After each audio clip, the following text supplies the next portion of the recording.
bed. I have everything on. We're about to be debriefed, and then we're going to hike out. I think it's about 1.5 miles, if I calculated correctly, to the place where we're going to be building our snow shelters. So that's what's coming up next. We made camp. This is the snow tent slash cave slash shelter that we made. This took us, how long did this take us? Probably 1.5, 2 hours? Yes. And it's done, and hopefully it won't fall in on us. But this is what we're doing, and now once everybody else is done, there are some other people digging their snow caves here. So once they're all done, then we get to go and have dinner, and then we get to go on a midnight search. We're here, we're at camp. It's really cold. We have our tent set up, and we're about to go to bed.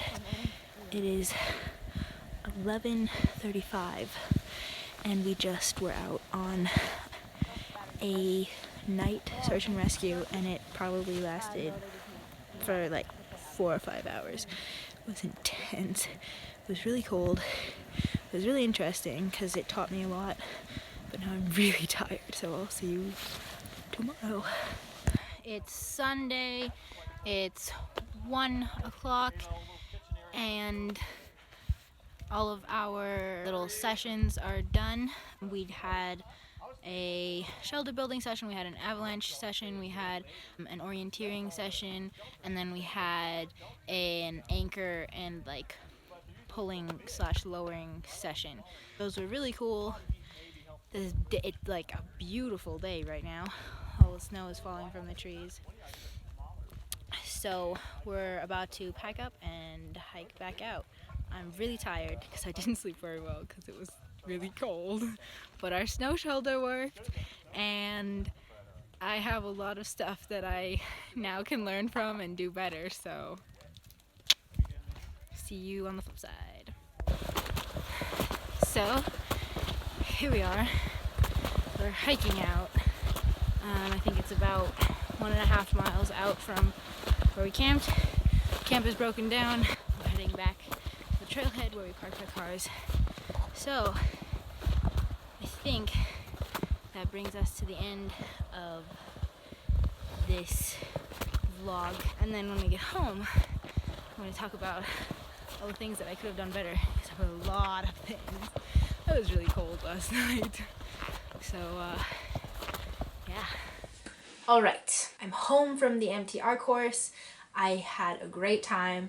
I learned a lot, but I also made a lot of mistakes, and I'm going to talk about some of those mistakes that I made and how I learned from them. The 5 biggest mistakes that I made were my boots, my sleep system, my clothes, my fire, and my food. Let's talk first about the boots. These are the boots I wore. These are Keen Women's Pyrenees. These are a size 41. I usually wear a size 41. I didn't think that them being size 41 would be a problem. Turns out the whole weekend they were great. I expected to get blisters and everything, and they were absolutely amazing. So this wasn't so much as a mistake as it was something that I should have planned better for. I am very particular when it comes to shoes, and I expect a lot out of them, especially if I pay $150 for a pair of shoes as I did these. I wore them the whole weekend. I didn't get blisters. I didn't have any wear-in period, so they were amazing the first weekend that I wore them, and it was a really stupid mistake to wear them the first weekend because it could have easily have gone the other way, that I would have had blisters and it would have been just terrible. But it was really great. My feet stayed dry, my feet stayed warm, they held up to everything. The only funny thing was in the morning, Sunday morning, I woke up and they were frozen solid. Like the strings, like you see how the strings are like floppy now? The strings were stiff, like I couldn't tie them. That's how frozen they were because of the moisture that was in them when I went to bed. That could have gone really bad. And then coming home, I saw that they were a little bit big on me. And as I said, I'm really particular with my shoes, especially expensive shoes. So I should have done more research and maybe worn a pair of shoes that I already have instead of wearing these and sending these back and getting a smaller pair. So that was the first mistake I made. Alright, so the second thing that I wanted to talk about was my sleep system. I detailed it out for you in the beginning of the video. I'm not going to go over it again. However, I need to talk about it. So as I said, I need to stay warm at night when I sleep. I was able to sleep the night, but not as comfortably as I'd have liked. And the really, really funny thing was that my torso was warm. I had my fleece on top, I had a shirt under it, and then on the bottom, normal leggings and socks. My feet area was warm, but my butt was really cold. I think that was a problem of the sleep system. I didn't have enough coverage with the down sleeping bag or the insulation that I used to insulate myself from the cold wall that was right next to me made out of snow. So I think that was a problem, and to remedy that, I think what I can do is I can get a more molding top layer, very top layer. So my emergency blanket was really stiff, and so I don't think it could mold to my body and thus keep all of the heat in as good as it could have. So I think what I'm gonna do, instead of using that emergency tarp that I bought specifically for this, I think I'm going to get like one of those really thin insulating emergency blankets. So we'll see how that works. Third thing that we're going to talk about is clothes. This ties into the sleep system. As I said, my chest was warm, my feet were warm because I was wearing good socks and I was wearing a fleece jacket and I had a buff that I wear, but my butt was cold. And I think this had to do with the fact that, like with the shoes, I brought a thermal pair of long underwear that I bought recently, and I didn't try it on before I packed it out with me, and because of that, they didn't fit. Or rather, I didn't know that they didn't fit. So I was outside of the snow cave in the middle of the night after coming back from the nighttime search, and I was getting naked in the nature, and they didn't fit. So I was out there in my underwear, put these thermal leggings on, and they did not fit. They were too small. So I had to take them off, get naked again, and put my third pair of leggings that I had luckily brought on, and they were fine, but they aren't really insulating. They aren't thermal. And so I think I made a lot of body heat, and a lot of it was released. And so I think that was a problem. And so mistake that I learned from: try on your clothes that you just bought before you take them out packing in a cold and new environment. Alright, so the fourth thing that we're going to talk about is my fire systems, or just how I cooked.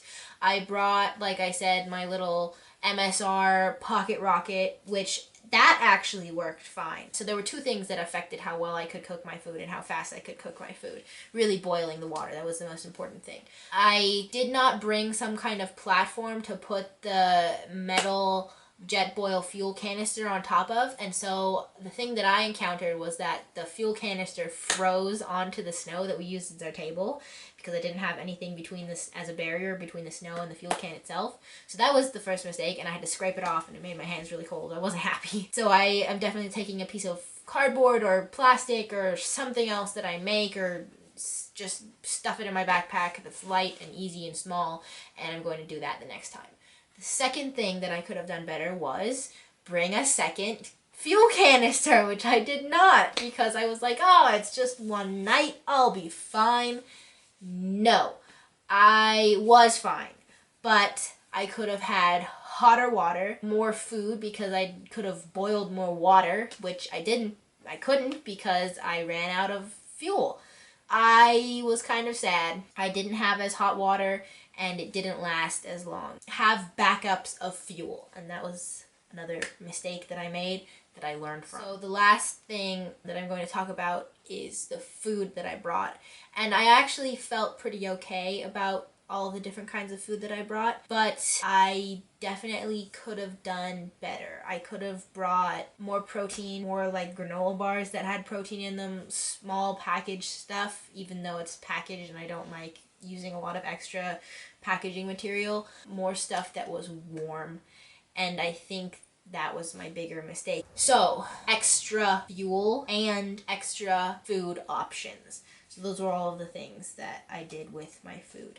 Bonus plus things that I realized that I need to buy: thermal pants that fit me, a down jacket, some kind of better molding emergency blanket, a good compass, and another mistake, I didn't bring sunglasses, as you can see in some of my clips, and that was bad. I also didn't bring a hat or sunscreen. I made a lot of mistakes. I was fine because it was just a night, but I think if this were to be an actual search, it would have been harder to control myself while also thinking of the victims that I have to rescue. So I think this was a really good experience to really see exactly how I work in the wild and in the cold and what I need to keep myself comfortable and warm and happy. It made me more comfortable in that Nordic winter setting, and I think that's really important because I will need that. I will continue to use these skills that I learned this weekend for the rest of my life, and I will continue to update them and do this over and over again. I was already invited to next year. It was a really good experience. I learned a lot even though it was cold, and I didn't necessarily prepare the best that I could have, but I learned a lot. I made some new friends, and even though I made mistakes, I'm going to learn from those mistakes. So thank you for watching. I hope you had fun and maybe learned something. Stay tuned for my next video. Bye!